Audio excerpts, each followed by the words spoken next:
The day I started high school, I learned I wasn't allowed to like Creed anymore. I was developing my snob instincts at that point, but they hadn't come for Creed yet. Mostly, I belittled the various preps and posers that ruled my class, believing, correctly, that they were a more imminent threat to my social standing than were the nuances of dueling alternative rock sects.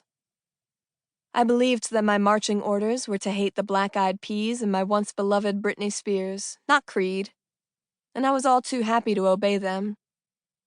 So Weathered was still in my portable CD player when I got onto the bus that day and sat beside a good-looking junior.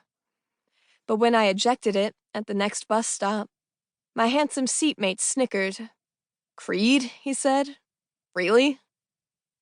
I like to think that today, I'd respond with the piss and vinegar that such sneering deserves. Like, what difference did it make to him whether I was listening to Creed? But I was brittle then, and desperate for approval, and so I absorbed those two words and the entire cruel landscape of implication that stretched beneath them.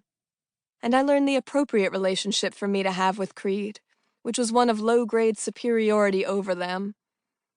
Not a superiority to be asserted or defended, but simply low-wattage smirking at the very fact of them, as dull and unchangeable as the turning of the earth. I stopped listening to them. I cleared my walls of Scott Stapp paraphernalia. By then, the sharpness of my attraction to him had begun to blunt anyway. Boys at school had soft lips and well-defined arms too, and they had the advantage of being in my orbit.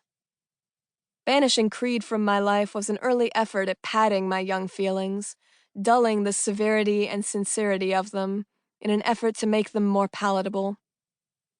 At 10, I fell in love with anguish for the first time. At 14, I realized that unblunted anguish was unattractive to the people that I very much wanted to attract. It wasn't until a chance re-listening of One Last Breath that I realized I'd allowed certain muscles to atrophy unnecessarily.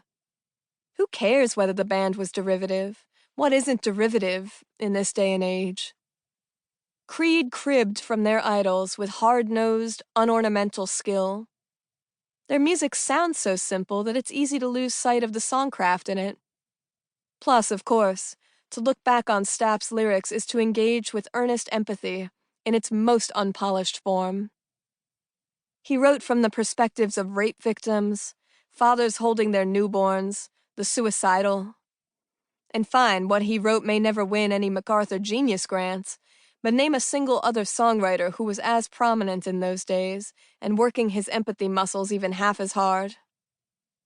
I realized, in other words, that I'd waved goodbye to sincerity too early. It's a common evolution, I think, but it's one that I'm ready to reverse.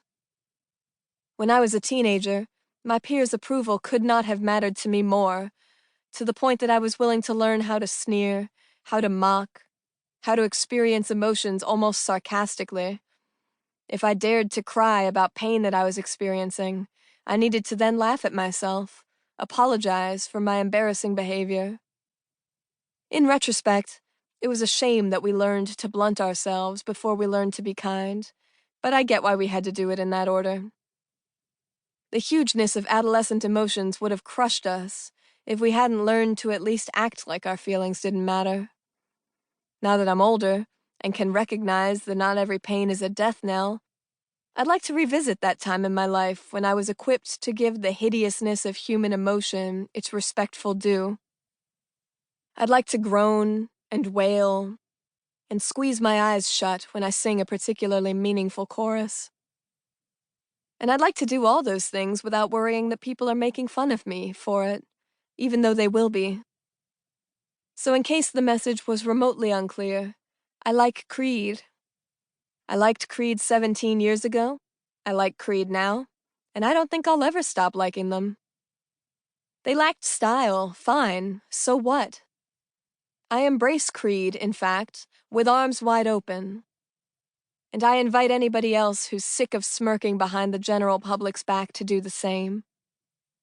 We have so little time to engage with the art that our fellow humans have created, and of course nobody is obligated to like all of it. But to decide that someone's work has no merit because that person is drunk or sick or unhappy. That is a judgment call that none of us should feel qualified to make.